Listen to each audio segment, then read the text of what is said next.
Real-time strategy returns. We're launching a new game studio to build the next great RTS. Join us on our journey. All right.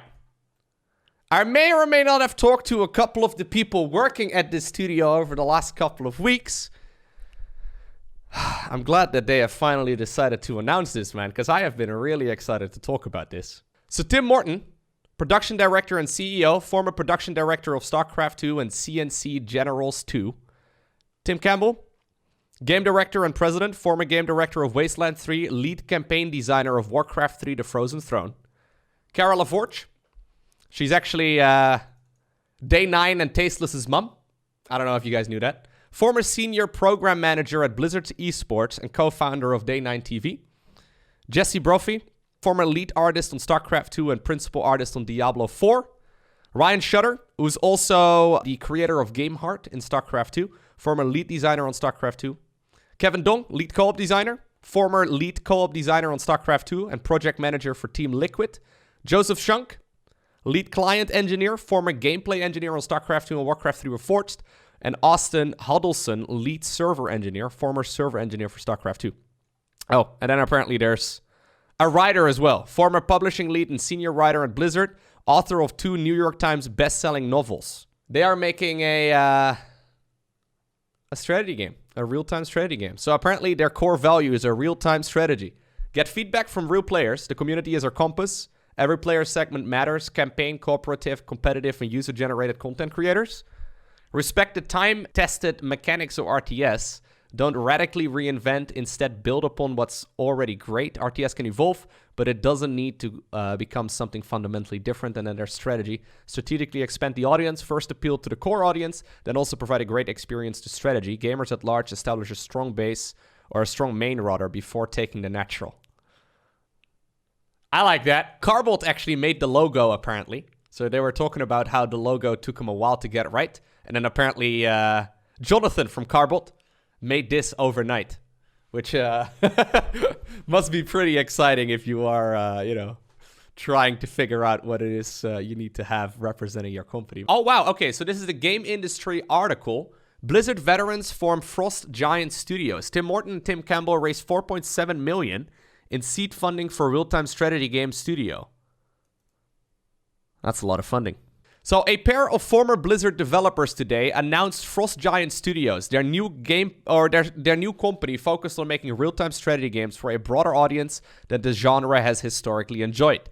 Frostgiant is co-founded by Tim Morton and Tim Campbell.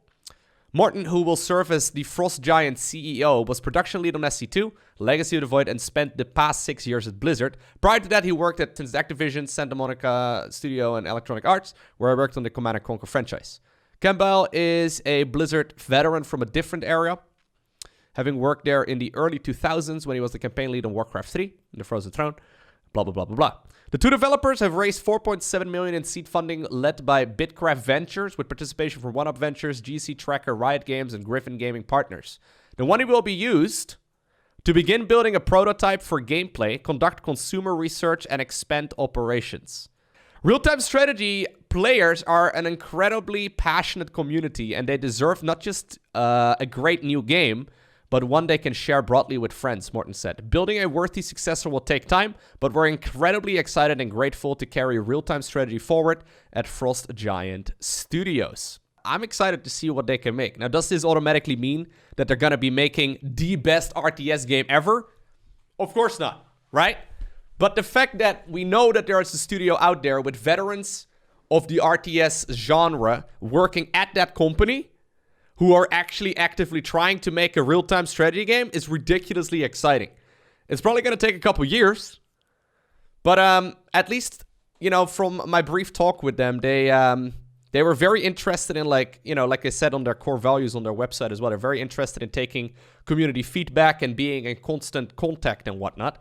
Now, I am by no means a game designer. I just play video games. So I am excited to see where this is going to go, man. It's really, really good to see what's going on. No, so this is a little bit different than the Mike Morhaime Dreamhaven story. So for those of you that haven't read about that yet, for those of you that missed this announcement that was made, I think about a month ago at this point. Yeah, September 23rd. Blizzard co-founder Mike Morhaime launches new gaming endeavor Dreamhaven. So Mike Morhaime, who founded Blizzard Entertainment, and then a whole bunch of other people, essentially now started up 2 new studios. So the actual company is called Dreamhaven, and there's 2 studios underneath that called Moonshot, and then also Secret Door.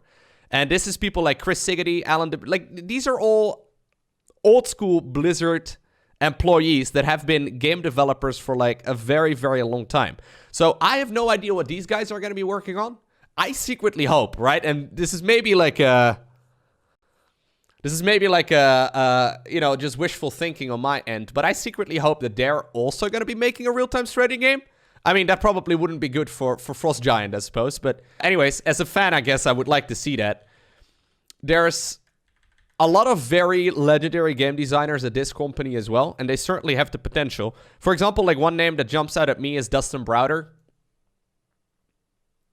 So Dustin Browder has worked on games like, Legacy of the Void, Heart of the Swarm, but also things like The Battle for Middle-earth, Generals, Yuri's Revenge, Red Alert 2. I mean, this is basically my childhood and then some, there's a bunch of people working at this company that are extremely experienced. Now, they haven't announced what they're actually going to be working on. I'm excited. I'm really excited to see what this is going to bring as well. Over the last couple of years, I would say especially the last 5 or so years, some of my favorite games have been indie studios, right? Especially with modern engines these days, it seems like smaller studios are capable of creating really, really cool games. And these are certainly 2 companies, or I guess technically 3 companies, to keep an eye out on, man. Now, obviously, it is going to be hard to make a good RTS game, especially with how good SC2 is. But if anyone's going to do it, it's going to be the people that actually worked on SC2, right? And actually have that experience. Lowko, I've got $50. How many shares can I get? The problem, I guess, with modern strategy games like StarCraft 2 is the fact that they have a very, very high skill ceiling, but also a relatively high skill floor. Meaning that, in order to actually get into competitive 1 versus 1, you have to, be of a certain skill level. Stepping into the 1v1 experience, which is kind of where, the main game is at least at a competitive level, is really, really hard. So, if you want to make a good RTS game in 2020, I think it has to have, a high skill ceiling. That's super critical, because otherwise it won't be played at a professional level ever. But it also has to have a very low skill floor, so it's easily accessible. And I think that's one of the things that they will have to balance. How would I recommend taking that step? I don't know. That's what I'm saying. I am not a game designer. But I mean, if someone can figure it out, it's going to be people like the people working at Frostgiant, right? Isn't that almost impossible? I mean, when you think about it, there's a lot of games that are easy to play but impossible to master, right? I don't think that's impossible. No. It might mean that there has to be a larger focus on, for example, micro over macro. Maybe more of a Warcraft 3 kind of thing. That could very well be the case. Account suspended. Aye. The Frostgiant website is down. I tried showing you guys the website earlier and I got a server error. And right now there's so much traffic to this website that apparently the account got suspended entirely. Whoopsie daisies. Anyways, I was going to say, since they have Kevin Dong working there as well, right? The co-op designer. I can imagine, K-Dong is going to be working on a co-op end of things, or at least something along those lines as well. Do I think there's a large enough audience out there, though, for strategy games in general? Yeah, 100%. I think... So, at least I know in StarCraft 2, it's almost like a bit of a funnel, First you have people that buy the game, and then maybe they play a little bit of co-op, and that's already, where a lot of people fall off. First off, they play the campaign, then they play co-op, and then... Eventually, when you go way down the funnel, that's where people play 1v1. I think if you want to have a long-term sustainable game, you got to make that funnel, less tight, I guess. And you need to convert more people.